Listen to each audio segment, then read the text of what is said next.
जो हमारे joint chief of staff हैं, उन्होंने ये बात की एनुअल शंग्रीला डायलॉग में। ये बात बेसिकली हुई 2 दिन पहले, लेकिन इस चीज के ऊपर डिस्कस बहुत कम किया गया और मुझे लगा इस पॉइंट को उठाना चाहिए कि बहुत ही इंपॉर्टेंट बात है। उन्होंने कहा कि पाकिस्तान और इंडिया के दरमियान में बहुत सारे ऐसे मसाइल मौजूद हैं जिनका रिजॉल्व होना बहुत जरूरी है, और जब तक वो रिजॉल्व नहीं होते तब तक हम ये नहीं कह सकते कि दोनों मुल्कों के दरमियान में मुकम्मल तौर पे अमन हो सकता है। और उन्होंने एक जो बात की वो बहुत ही अलार्मिंग थी। उन्होंने कहा जी कि दूसरी दफा अगर जंग हुई पाकिस्तान और इंडिया के दरमियान में, तो हो सकता है इंटरनेशनल कुव्वतों को दरमियान में आके कोई सुलह सफाई करवाने का या सीज फायर करवाने का मौका ही ना मिले। मींस के जंग इस नहज पे या लेवल पे पहुंच चुकी होगी कि शायद कुछ बचा ही ना हो कि दरमियान में आके कोई सुलह करवाने की कोशिश करे। अब उन्होंने जिक्र किया यहाँ पे जी कश्मीर इशू के हवाले से, सिंतास के हवाले से उन्होंने जिक्र किया जी जो इंडस वाटर ट्रीटी के साथ कर रहा है इंडिया जो है। तो ये वो इशूज हैं कि जब तक इनके ऊपर इंटरनेशनल कम्युनिटी आके इंडिया को प्रेशराइज नहीं करेगी और डायलॉग्स नहीं होंगे तो तब तक यह खतरा मुसलसल सर पे मंडलाता रहेगा। लेकिन मोदी को और बाकी उनकी गवर्नमेंट को या आरएसएस को यह बात बिल्कुल भी समझ में नहीं आ रही, और वो 1.5 अरब लोगों की जिंदगी को आराम से खतरे में डाल के बैठे हैं। उन्हें से कोई फर्क नहीं पड़ता कि इन दोनों मुल्कों में जंग हो गई तो इन आम लोगों का क्या बनेगा, और वो सिर्फ पाकिस्तान को तंग करने के लिए और अपनी सियासत को चमकाने के लिए मुसलसल इस तरह की हरकतें कर रहे हैं जिससे पाकिस्तान इरिटेट हो। अब चलते हैं जी अपनी नेक्स्ट स्टोरी की तरफ। नेक्स्ट स्टोरी जी हमारी बहुत इंपॉर्टेंट है। जनरल अनिल चौहान साहब का इंटरव्यू आपने सुना होगा जी। जनरल अनिल चौहान साहब ने जी ब्लूमबर्ग को भी इंटरव्यू दिया, रॉयटर्स को भी इंटरव्यू दिया, कुछ और जगह भी उनके इंटरव्यूज आए, और उन्होंने मान लिया कि तैयारी गिरे हैं। बस ये नहीं बताया कि कितने, लेकिन गिरे हैं। इंडियन मीडिया ने शुरू में इस खबर को छुपाने की कोशिश की, फिर बाद में इसे छुपा नहीं पाए। अब इसका आउटकम यह आया है, ये खबर तो हम आपको पहले भी बता चुके थे। आउटकम यह है जी कि कांग्रेस खड़ी हो गई। कांग्रेस ने कहा है कि फौरी तौर पे इजलास बुलाएं और बीजेपी और मोदी साहब हमें नुकसानात की तफसील दें कि ये हुआ क्या था। कांग्रेस की सियासत बहुत अरसे से आप ये कह सकते हैं कि जवाल पजीर थी या पहले जैसी नहीं रह गई थी, और मोदी साहब जो हैं इन्होंने टेक ओवर कर लिया था वहां पे। लेकिन इस एक जंग के बाद, इन 4 दिनों के बाद उनकी सियासत भी रिवाइव हो गई है और वो मोदी को अब चैन का सांस नहीं लेने दे रहे। वो बार बार जाते हैं और बार बार मोदी से पूछते हैं कि भाई हमें बताओ हुआ क्या, हमें ये बताओ सीज फायर क्यों हुआ, क्योंकि इंडिया का कहना था जी हम तो कोई थर्ड पार्टी मीडिएशन मानते ही नहीं है। अब उन्हें यह भी जवाब देना पड़ रहा है कि अमेरिका के कहने पर सीज फायर क्यों किया। इसी वजह से ट्रंप के खिलाफ कंपेन्स भी चल रही हैं वहां पर, और बीजेपी जो है ऑफिशियली अमेरिका के बारे में कुछ नहीं कह रही, किसी किस्म की कोई बात नहीं हो रही। हाँ, उनका सोशल मीडिया और मीडिया के ऊपर बहुत बातें हो रही हैं, और आप जानते ही हैं वो कितना ऑथेंटिक है, और जो उन्होंने अपनी इज्जत गवाई है इस दफा इंटरनेशनली, मेरा नहीं ख्याल कि इसके बाद दुनिया में कभी कोई भी उन पे यकीन करने जा रहा है। और उसमें एक एलिमेंट और भी बहुत जबरदस्त है, वो जी ये है कि इंडियन जो फौज है, आपने अगर गौर किया हो तो उनकी तरफ से सिग्नल्स आ रहे हैं, और जाहिर बात है वो सिग्नल्स अपनी गवर्नमेंट के लिए हैं। पहले उनके एयर चीफ आते हैं और आकर ये कहते हैं, आपसे कुछ अर्सा पहले उन्होंने एक इंटरव्यू दिया था, हमने अपने व्लॉग में जिक्र भी किया था, कि उन्होंने कहा जी कि 48,000 करोड़ का तो अभी मतलब उन्होंने ऑर्डर दिया है, वो एक तेजस नाम के समोसे का, वो जो उनका जहाज है, और वो कहते हैं जी कि हम कॉन्ट्रैक्ट दे देते हैं लेकिन बहुत अरसे तक हमें डिलीवरीज नहीं होती। 2021 में भी जो ऑर्डर्स दिए गए थे वो अभी तक उन्हें डिलीवर नहीं किए जा सके, ऑल्दो कि वो इक्विपमेंट भी इस काम का नहीं है कि डिलीवर हो भी जाएगा तो उन्हें कोई फर्क नहीं पड़ने वाला ज्यादा। जो राफेल लेके नहीं चला पाए तो वो तेजस के साथ क्या बहुत कुछ मतलब आप समझ सकते हैं कि वो कर सकते हैं। लेकिन बहरहाल उन्हें एक ये है जी कि मेड इन इंडिया कोई चीज है जी और उन्हें दी जा रही है, या जो भी वो डिफेंस इक्विपमेंट लेने के लिए कॉन्ट्रैक्ट करते हैं, जिनमें बिजनेसमैन और प्राइवेट जो सेक्टर है वो शामिल होता है, जिसमें बहुत सारे मोदी साहब के दोस्त भी हैं, वो अपनी करप्शन की नजर सब कुछ कर देते हैं। लेकिन क्या होता है कि उनकी फौज को डिलीवर नहीं होता, और उनके एयर चीफ ने बर्मला इस चीज का इजहार किया कि हमारी चीजें या हमारा डिफेंस इक्विपमेंट हमें टाइम पे नहीं मिल रहा, और ये मोदी गवर्नमेंट के मुंह पे तमाचा था। इनफैक्ट वो ये कहना चाह रहे थे, जो पाकिस्तान के सामने उन्हें हजीमत का सामना करना पड़ा, उसकी वजह या उसका बहाना वो ये बना रहे थे कि जी हमारे पास तो जो इक्विपमेंट है वही पूरा नहीं है, हमारे पास तो जहाज ही जी पूरे नहीं है। अब उसके बाद ये जनरल चौहान साहब ने मान लिया जी कि हमारे जहाज गिरे थे। अब मोदी गवर्नमेंट तो इसे पहले मानने पे ही नहीं आ रही थी, गोदी मीडिया तो ये सब कुछ मानने पे ही नहीं आ रहा था, वो कहते थे नहीं जी नहीं कुछ नहीं गिरा, कुछ नहीं गिरा। अब जब खुद तस्लीम कर लिया उनके जर्नल ने, तो अब उन्हें भागने की जगह नहीं मिल रही। इसी का बहाना बना के कांग्रेस ने एक पूरा मुद्दा खड़ा कर दिया, और कांग्रेस अब उनकी जिंदगी हराम करके बैठी है, और बीजेपी को और मोदी को भागने का मौका नहीं मिल रहा। लेकिन आप अगर गौर करें तो ये जो जनरल चौहान का ये जो एक्सेप्टेंस है कि हाँ ये जहाज गिरे थे, तो ये भी मोदी के लिए एक सिग्नल है, जो उन्हें बेसिकली बता रहे हैं भाई कि हमारी तैयारी उस तरह से कंप्लीट नहीं थी और इस तरह जंगें नहीं होती। और लग इस तरह से रहा है कि जैसे इंडियन जो फौज है वो बीजेपी की कोई जाती फौज बन के रह गई है, और अब उनमें बगावत के असरात नजर आने शुरू हो गए हैं कि वो इस चीज को पसंद नहीं कर रहे। अगर वो प्रोफेशनल आर्मी है तो वो इस चीज को जरूर फील कर रहे होंगे कि उन्हें सियासत के लिए इस्तेमाल किया जा रहा है। तो ये थे जी आज की हमारी दूसरी स्टोरी। अब चलते हैं जी अपनी अगली स्टोरी पे, बहुत ही इंपॉर्टेंट है जी। आपको मेरे मुंह से अक्सर एक लफ्ज सुनने को मिला होगा जी, मेजर गोबर आर्या। जी यही मेजर गोबर आर्या साहब, जो इंतहाई ढीठ किस्म के आदमी हैं कि जब भी ये टीवी स्क्रीन के ऊपर आके बैठते हैं तो ऐसा लगता है कि जनाब इनसे बड़ा तो जी कोई जंगजू और फिलोसफर ही कोई नहीं है। और जिस तरह की वो बातें कर रहे होते हैं, कुछ ही देर बाद बंदे को समझ आना शुरू हो जाता है कि ये बंदा तो शायद थोड़ा सा ज़हनी तौर पर खिसका हुआ है। तो ये साहब ने अब क्या कहा, जब ये एक्सेप्टेंस की जनरल साहब ने जी कि हमारे तैयारे गिरे हैं, जनरल चौहान ने जब एक्सेप्ट किया, तो उसके ऊपर जनाब ये मेजर गौरव आर्या साहब जो हैं इन्होंने क्या फरमाया, कहते हैं जी मान लिया जी गिरे हैं, चले जी मान लिया 6 नहीं 16 गिरे, अच्छा फिर आगे हम अमीर मुल्क के हम दोबारा ले लेंगे। मतलब बेशर्मी की और ढिठाई की इंतहा है।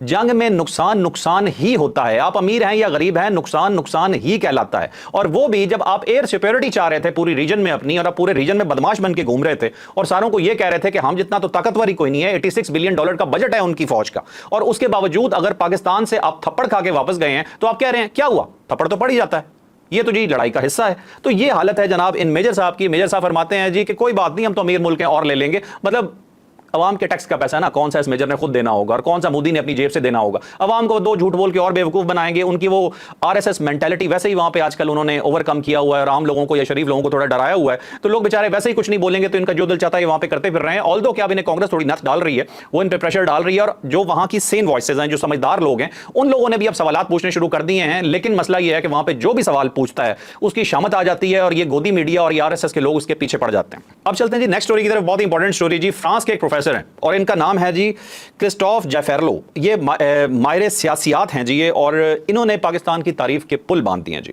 ये कहते हैं जी कि पाकिस्तान को अंडर एस्टिमेट कर गया जो भारत था, और उसने बहुत बड़ी गलती की पाकिस्तान को अंडर एस्टिमेट करके। पाकिस्तान की तैयारी शानदार थी, ये इनके वर्ड्स दोहरा रहा हूं मैं। वो कहते हैं जी पाकिस्तान एक एटमी ताकत है और चीन की हिमायत से नाकाबिले शिकस्त बन चुका है। ऑल्दो कि मैं इस पॉइंट में एक चीज ऐड करूंगा कि एक दुनियावी, बिल्कुल ठीक है, चाइना हमारा बेहतरीन दोस्त है, हमारे साथ है, लेकिन हम ये मानते हैं कि अल्लाह की ताकत के बगैर हमें कोई नहीं जितवा सकता था। तो ये जीत हमें अल्लाह ने दी है। दुनिया में जारी सी बात है, अगर जैसे कहते हैं ना कि जरिया बनता है, या दुनिया में चाइना ने वाकई हमारा साथ दिया, इसमें कोई दूसरी राय नहीं है। लेकिन हम सबसे ज्यादा शुक्रगुजार हमेशा से खुदा के होते हैं, और अल्लाह करे कि हमारा मुल्क इसी तरह से तरक्की करता रहे और खुदा हमें ये हिम्मत और ताकत देता रहे कि हम अपने मुल्क का नाम रोशन करते रहें। और उन्होंने ये बात की है कि इंडस वाटर ट्रीटी पे तंग करना भारत की एक बहुत बड़ी गलती है, क्योंकि पाकिस्तान एक एटमी कुव्वत है, और ये एटमी कुव्वत को छेड़ना, और ऑलरेडी जिसे आप देख चुके हैं, टेस्ट करके देख चुके हैं, कहते हैं टेस्टर आपने लगाया है और आपका टेस्टर ही सड़ गया है वहां पे, तो अब आपको खुद समझ जाना चाहिए। तो ये तारीफें अब आप इंटरनेशनल सतह पे पाकिस्तान के लिए हो रही हैं, तो खुश भी होते हैं, दिल करता है मतलब और भी इस तरह की चीजें पढ़ते रहे। यकीन मानिए जब इस तरह की चीजें सामने आती हैं तो जज्बात बिल्कुल बेकाबू हो जाते हैं। बहुत अरसा हो गया था जी अपने मुल्क के लिए अच्छी चीजें सुने हुए, बहुत अरसा गुजर गया था कौम को यूनाइट देखे हुए, और एक परेशानी के आसार थे, और अल्लाह ताला ने इस तरह की एक चीज हमारे लिए क्रिएट कर दी हमारी फतह की सूरत में, कि आज हम जहां देखते हैं पूरी दुनिया के अंदर, तो आप ये कह सकते हैं कि बस दिल खुश हो जाता है। लास्ट स्टोरी पे जाने से पहले कुछ चीजें मैं और आपको बताता जाऊं अपने मुल्क के मुतालिक। यकीनन आपको सुनकर खुशी होगी कि हमारा मुल्क अब ठीक राह पे गामजन है और अब हमारी पोजीशनिंग दुनिया में भी बहुत बेहतर हो गई है। आप अगर देखें तो अमेरिका, रूस और चाइना, तीनों सुपर पावर्स जो हैं वो पाकिस्तान को बैक कर रही हैं। अमेरिका पाकिस्तान की तारीफ करते हुए नहीं थकता। डोनाल्ड ट्रंप वो बंदा है कि जिसके मुंह से तारीफ निकलवाना बहुत मुश्किल है, और उसने अपनी सबसे पहली जो तकरीर थी उसमें पाकिस्तान की तारीफें शुरू कर दी थी। उसके बाद अगर आप रशिया को लेते हैं तो रशिया जो है, जो स्टील मिल पाकिस्तान में है, उसमें इन्वेस्टमेंट करने जा रहा है, जो हमारे लिए बिल्कुल एक डेड स्टील मिल पड़ी हुई थी। उसके बाद अगर आप चाइना देखें तो वो तो पाकिस्तान के साथ खड़ा ही है, हर तरह से पाकिस्तान के साथ और भाइयों की तरह पाकिस्तान का साथ दे रहा है। एक दुनिया को चीज वाज़ेह हो गई कि पाकिस्तान की जो मिलिट्री है वो इंडिया के बराबर या उससे ज्यादा ताकतवर है, तो पाकिस्तान की जो ग्लोबल पोजीशनिंग है वो बहुत मजबूत होगी। इसीलिए पूरी दुनिया उठ उठ के आपकी तारीफें कर रही है। उसके बाद अगर आप आते हैं तो आप ये देखें कि अगर पाकिस्तान की इकोनॉमिक स्टेबिलिटी देखें तो वो बहुत बेहतरी की तरफ गामजन है। जो बिलियंस ऑफ डॉलर का जो लोन है वो आईएमएफ से आपको मिल चुका है। कोई $40 बिलियन का एक लोन आपको मिल रहा है वर्ल्ड बैंक से, जो 10 साल के लिए आपको मिलेगा, ठीक है, और ये 2026 से 2035 के दरमियान आपको मिलेगा, और ये किस्तवार आपको मिलता जाएगा। लेकिन ये है कि $40 बिलियन का ये लोन था जो पाकिस्तान को असाइन हो गया है, और ये सब कुछ देख के इंडिया को इस टाइम फुल टाइम आग लगी हुई है। उन्हें समझ नहीं आ रही कि पूरी दुनिया पाकिस्तान के सदके वारी क्यों जा रही है, और पाकिस्तान के हालात अचानक अच्छे होने शुरू हो गए, और हमारे दुश्मनों को समझ नहीं आ रही कि इस चीज को वो हजम किस तरह से करें।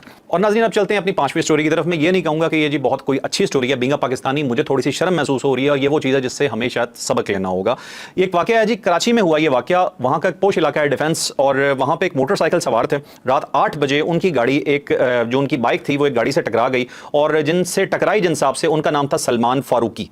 ये सीईओ हैं एक कंपनी के जी, और इन्होंने क्या काम किया कि ये नीचे उतरे, गार्ड्स वगैरह और ड्राइवर वगैरह इनके साथ थे। इन्होंने उसी गाड़ी में बिठा के उस नौजवान को तशद्दुद का निशाना बनाया, और उसकी बहनें साथ खड़े होकर मिन्नतें करती रहीं, माफिया मांगते रहीं, लेकिन इस जालिम शख्स ने उन्हें छोड़ा नहीं और वहाँ पे उन्हें मारता रहा। उनकी दोनों बहनें भी वहाँ, उनका करीबी कहीं ऑफिस था जहाँ वो काम करती थी, और ये लड़का उन्हें लेने जाता था। लेकिन इस बदबख्त शख्स ने इस बुरी तरह से उसे तशद्दुद का निशाना बनाया कि जिसने भी वो वीडियो देखी, या उसका खून खौल उठा या उसकी आंखों में आंसू आ गया कि भाई ये कौन सा निज़ाम चल रहा है। और सोशल मीडिया पे जब ये वाकया वायरल हुआ तो उसके बाद जो पुलिस है वो एक्टिव हुई। थोड़ा सा पुलिस से भी गिला है जी, थोड़ा सा इससे पहले एक्टिव हो जाया करें। सिर्फ वीडियो देख के या जो वायरल होने के बाद आपको पता होगा कि इसके ऊपर अब नोटिस लिए जाएंगे, तो उस वक्त नंबर बनाने के लिए तो सब करते हैं, लेकिन जब आपके पास एक आम या गरीब आदमी दरखास्त लेके आता है तो हमारी रिक्वेस्ट है कि तब भी उस पर ऐसे ही रिएक्ट किया करें।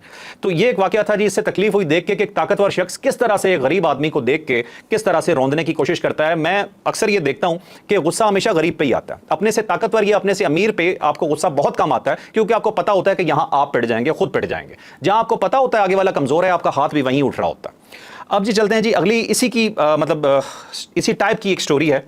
बहावलपुर में दो बहनें हैं, दो बहनें थीं इनफैक्ट, एक की डेथ हो चुकी है और एक अभी हॉस्पिटलाइज हैं।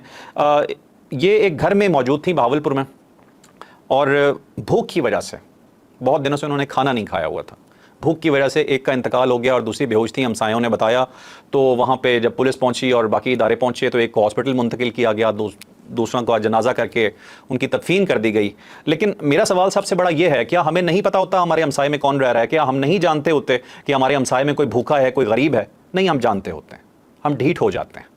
हम ये कहते हैं ये हमारा काम नहीं है, ये उसके किसी रिश्तेदार का काम है, कोई और कर ले, हम आगे नहीं बढ़ते। अगर इन दो बहनों के लिए, जो कि बताया जा रहा है कि उम्र रसीदा थी, अगर उनके लिए कोई आगे बढ़ के मदद करने की कोशिश करता तो शायद जिनकी डेथ हुई है वो जिंदा होती या इनके हालात बहुत बेहतर होते। तो मैं आपसे यही रिक्वेस्ट करूंगा कि हमें मालूम होता है कि हमारे इर्द गिर्द के घरों में कौन रह रहा है, किस हालात में रह रहा है, हमें अपने रिश्तेदारों के बारे में पता होता है कि वो कौन उसमें गरीब है, किसे मदद की ज़रूरत है, तो काइंडली ये ज़रूर किया करें।